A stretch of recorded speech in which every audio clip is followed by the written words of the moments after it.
खुदा ने मुझे मौका दिया कि मैं आप लोगों के साथ खुदावंद की बातें शेयर कर सकूं। हर शख्स चाहता है कि उसकी जिंदगी में बहाली हो। क्या हो? हर शख्स चाहता है उसकी जिंदगी में बहाली हो, चाहे वो रूहानी तौर पर बहाली ना चाहता हो, लेकिन जिस्मानी तौर पर वो बहाली जरूर चाहता है कि मेरी जिंदगी में बहाली हो। कौन कौन शख्स चाहता है कि उसकी जिंदगी में बहाली हो? हर शख्स चाहता है। मैं भी चाहती हूँ कि मेरी जिंदगी में बहाली हो, और रूहानी तौर पर भी हो और जिस्मानी तौर पर भी। लेकिन जिस्मानी तौर पर हर शख्स चाहता है कि उसकी जिंदगी बहाल हो, अच्छी हो, उसकी जिंदगी में किसी चीज की कमी ना हो, उसकी जिंदगी में खाने पीने की कमी ना हो, उसकी जिंदगी में रहाइश की कमी ना हो, उसके पास अपना घर हो।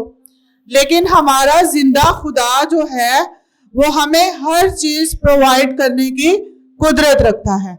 वो ना सिर्फ हमें जिस्मानी चीजें बल्कि रूहानी चीजें भी देने की कुदरत रखता है। खुदा का पाक रूह, क्योंकि वो पाक रूह है, जब हम उसके करीब जाते हैं, उसके नजदीक जाते हैं, तो वो भी हमारे नजदीक आता है। जब तक हम उसके करीब नहीं जाएंगे, उसको अपना मालिक नहीं मानेंगे, उसको अपना बाप नहीं मानेंगे, तो फिर वो हमारी जरूरियात को, हमारी जिस्मानी और रूहानी जरूरियात को किस तरह पूरा कर सकता है? खुदा रूह है और वो चाहता है कि उसके जो लोग हैं, उसके जो बेटे और बेटियां हैं, वो रूह और सच्चाई से उसकी प्रस्तिश करें। और जब हम उसको रूह और सच्चाई से मानते हैं और उसकी प्रस्तिश करते हैं, तो वो, क्योंकि रूह है, खुदा रूह है, और वो ना सिर्फ हमारे साथ रूहानी तौर पर भलाई करता है, हमें आसमान की बादशाही में जगह देता है, बल्कि वो हमारी जिस्मानी जरूरियात को भी पूरी करने की कुदरत रखता है। वो हमारी जिस्मानी जरूरियात को भी पूरा करने की कुदरत रखता है। वो नहीं चाहता कि उसके बेटे और बेटियां जो उसको मानते हैं, जो उसके साथ साथ चलते हैं, जो उससे दुआएं करते हैं, वो गरीब और दूसरों के सामने हाथ फैलाने वाले हों, बशर्त ये कि हम हकीकी तौर पर खुदावन के साथ चलने वाले हों। आइए मेरे साथ खुदावन के मुकद्दस पाक कलाम को खोलिए और ज़बूर 23 निकालिए मेरे साथ। ज़बूर 23 जो है वो मेरा फेवरेट ज़बूर है, और मैं डेली जब रात को दुआ करती हूँ, तो दुआ करने के बाद मैं 23 ज़बूर लाजमी तलावत करती हूँ, क्योंकि ये मेरा फेवरेट ज़बूर है और ये मैंने बचपन से सीखा हुआ है और ये मुझे जुबानी याद है। मैं खुदावन का बेइंतहा शुक्र अदा करती हूँ। ये दाऊद का मज़मूर है और इसमें यूं मरकूम है कि खुदावन मेरा चौपान है, मुझे कमी ना होगी। इस ज़बूर में हमें खुराक, पानी और जिंदगी नजर आती है। ज़बूर के पहले हिस्से में 4 आयत तक, चौथी आयत तक हमें खुराक, पानी और जिंदगी नजर आती है जब हम इसको तलावत करते हैं। लेकिन पहली आयत में लिखा है कि वो जिंदगी, वो पानी और वो खुराक हमें किस तरह मिल सकती है। इसमें यूं मरकूम है कि खुदावन मेरा चौपान है, मुझे कमी ना होगी। जब तक हम खुदावन को अपना चौपान नहीं मानते, अपना मालिक नहीं मानते, तब तक हमारी जिंदगियों में क्या है? कमी ही कमी है। जब हम खुदावन को अपना मालिक नहीं मानते, तो हमारी जिंदगियों में क्या है? कमी ही कमी है।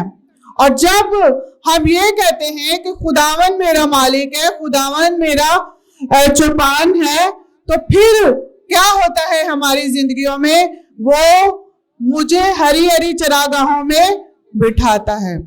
हरी हरी चरागाहों से क्या मुराद है? खुराक।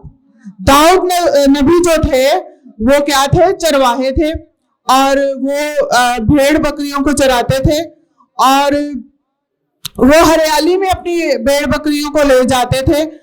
तो जो चरवाहा है, जब उसकी भेड़ बकरियां जो है वो हरी हरी चरागाहों में जब भेड़ें जाती हैं और वो हरी हरी चरागाहों से अपनी खुराक लेती हैं, तो चरवाहे के लिए ये क्या होता है? बड़ी खुशी की बात होती है।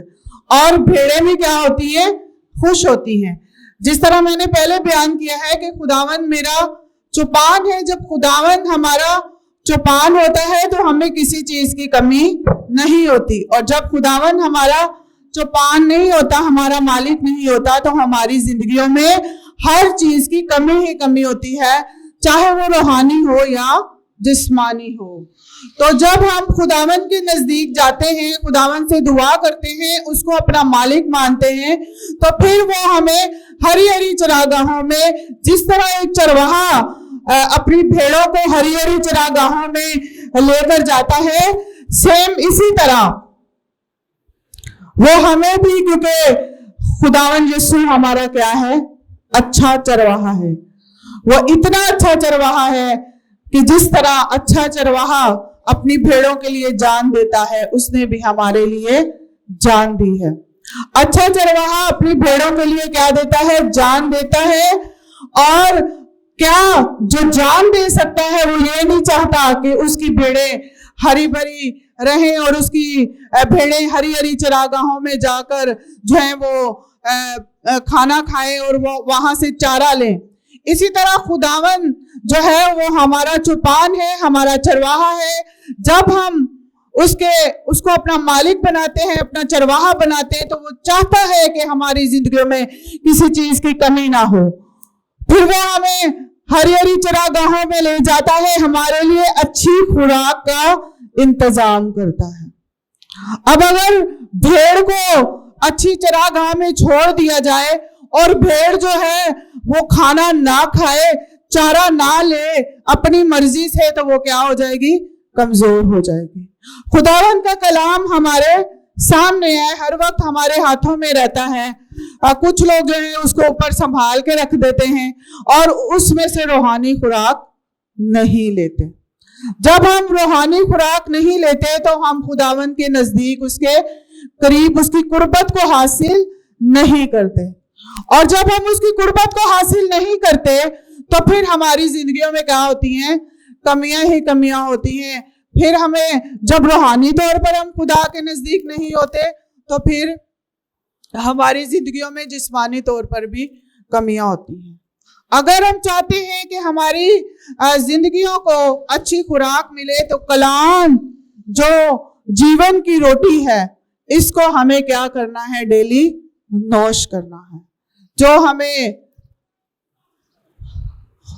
आसमानी खुराक देता है वो हमें जिस्मानी खुराक देने की भी कुदरत रखता है।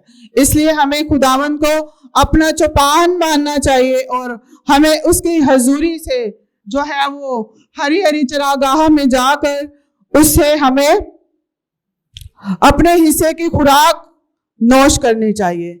आगे लिखा, वो मुझे राहत के चश्मों के पास ले जाता है, वो मेरी जान को बहाल करता है। जो लोग अपने अपने घरों में टैंकर डलवाते हैं उनको पानी की अहमियत का अंदाजा होगा कि पानी कितना जरूरी है और पानी सेहत के लिए कितना जरूरी है। अगर आपकी बॉडी में पानी की कमी हो जाए तो आप लोगों को हॉस्पिटलाइज होना पड़ता है। लेकिन जब आप खुदावन के करीब जाते हैं तो वो आपकी जिंदगी से पानी की नदियों को जारी कर देता है। Praise the Lord. हमें उसके करीब जाना है और उस पर नजर रखनी है, उसको अपना चौपान मानना है, तो वो फिर आपको टैंकर भी नहीं डलवाना पड़ेगा और फिर वो आपको रूहानी पानी से भी आसूदा करेगा और आपको हमेशा की जिंदगी अता फरमाएगा। और हमारा खुदा जो है वो हमें क्या पिलाता है? आबे हयात। ऐसा पानी पिलाता है, ऐसे चश्मों से पानी पिलाता है जो कि आबे हयात है। आबे हयात का मतलब है हमेशा की जिंदगी वाले पानी। जब हम तौबा करते हैं और खुदावन को अपना निजात दहिंदा कबूल करते हैं, अपना मालिक मानते हैं, तो फिर क्या होता है, हमें आबे हयात मिलता है जो कि हमारे लिए हमेशा की जिंदगी साबित होता है। आगे लिखा है, वो मुझे अपने नाम की खातिर सदाकत की राहों पर ले चलता है। जब उसके करीब जाते हैं तो आपकी जिंदगी में सच्चाई आती है, सदाकत आती है। फिर आगे लिखा है, तीसरा पॉइंट था मेरा जिंदगी। लिखा है, बल्कि खा मौत के साए की वादी में से मेरा गुजर हो, मैं किसी बला से नहीं डरूंगा क्योंकि तू मेरे साथ है।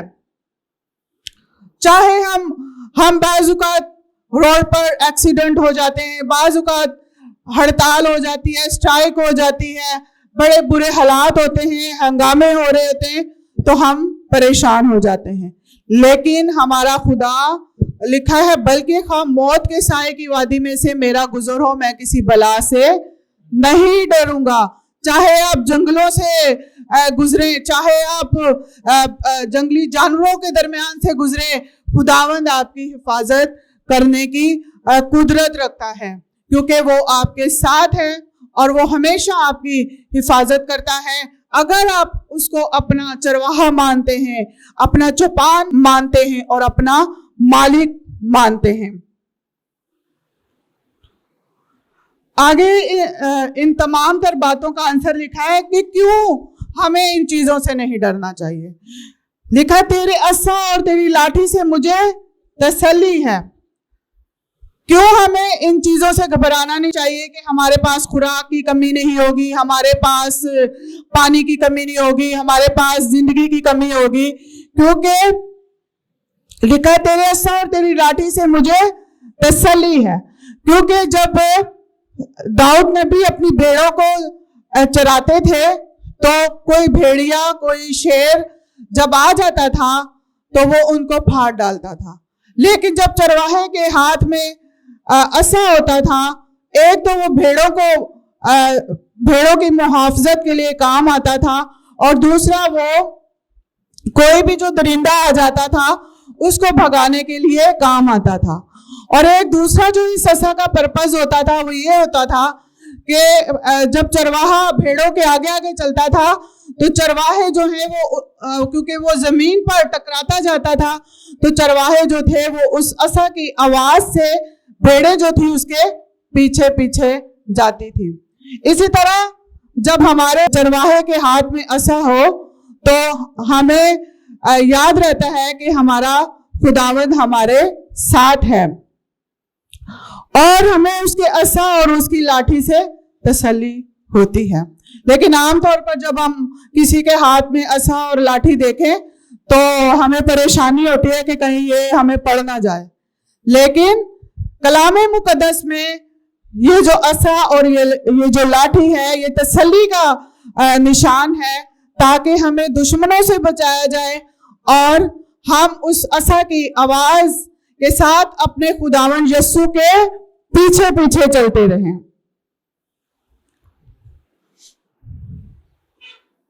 आगे लिखे, तू मेरे दुश्मनों के रूबरू मेरे आगे क्या बिछाता है? दस्तरखान बिछाता है। तो मेरे दुश्मनों के रूबरू मेरे आगे दस्तरखान बिछाता है।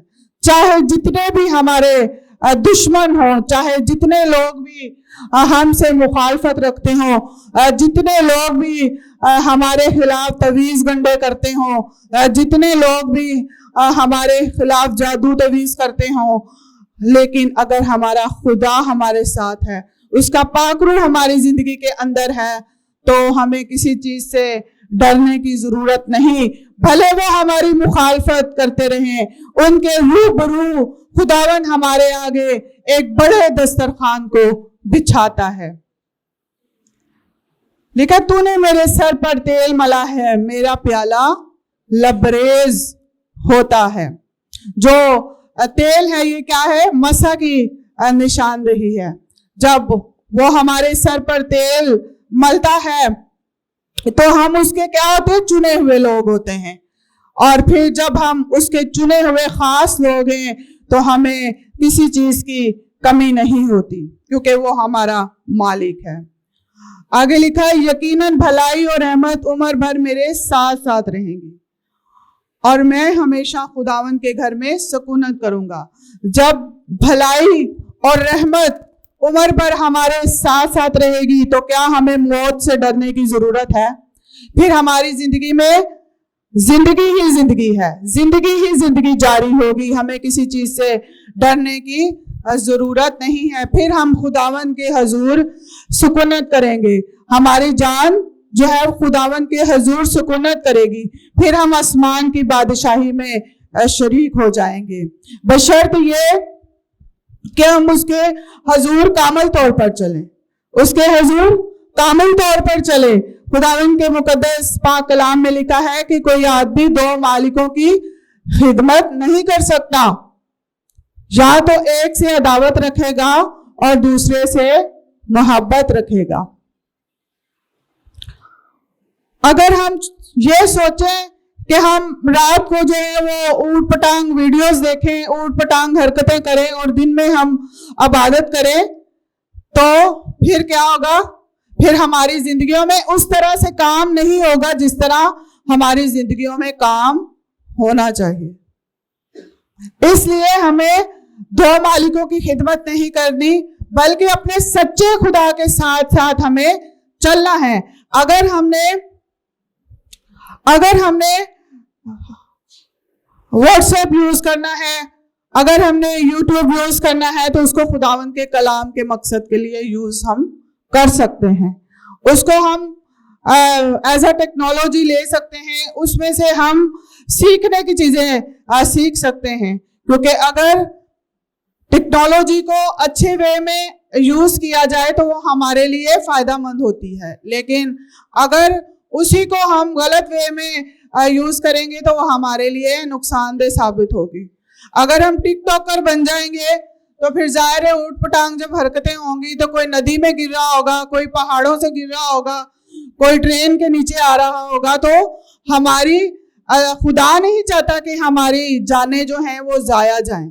जो हमारा मालिक है वो चाहता है कि हमारी रूहानी जिंदगी भी सेफ हो और हमारी जिस्मानी जिंदगी भी सेफ हो। इसलिए हमें दो मालिकों की खिदमत नहीं करनी। ये नहीं है कि बहनें जो हैं वो दरबारों पे भी जाएं और खुदावंद के घर में आकर भी मांगे, बल्कि हमें सिर्फ और सिर्फ खुदावंद को ही अपना चौपान और अपना मालिक मानना है। जब हम उसके हजूर अपने सरों को झुकाते हैं, उसके हजूर अपने माथे को टेकते हैं, तो वो हमारी जरूर सुनता है और हमारी दुआओं को पूरा करता है। खुदावंद यीशु से बड़ा कोई है जो हमारी मुरादों को पूरा करने की कुदरत रखता हो। हमारा यीशु तो इस जमीनी दौर में उससे मौजज़ात को दिखाए, उसने लोगों की आंखें खोली, अंधों की आंखें खोली, बहरों को कान दिए, उसने तो मुर्दों को जिंदा कर दिया। लेकिन आज भी जब हम सच्चे दिल से जब उसके बेटे और बेटियां बन जाते हैं तो फिर वो हमारी दुआओं को कबूल करता है और हमारी हर मुराद को पूरा करता है, बशर्त ये कि सबसे पहले हम उसके बेटे और बेटियां बने। जब हम खुदावंद यीशु का अपना नजात दहिंदा कबूल नहीं करते तब तक हमारी दुआएं रह जाती हैं। जब हम अपने गुनाहों से तौबा करते हैं, अपने गुनाहों से नजात हासिल करते हैं, तो फिर हमारे सारे गुनाह माफ हो जाते हैं, फिर हम उसके बेटे और बेटियां बन जाते हैं, तो फिर वो हमारी सारी मुरादों को पूरा करता है। आज ये अहद करें कि हमने सिर्फ खुदावंद को अपना चौपान, अपना मालिक मानना है। खुदावंद आप सबको बरकत दे।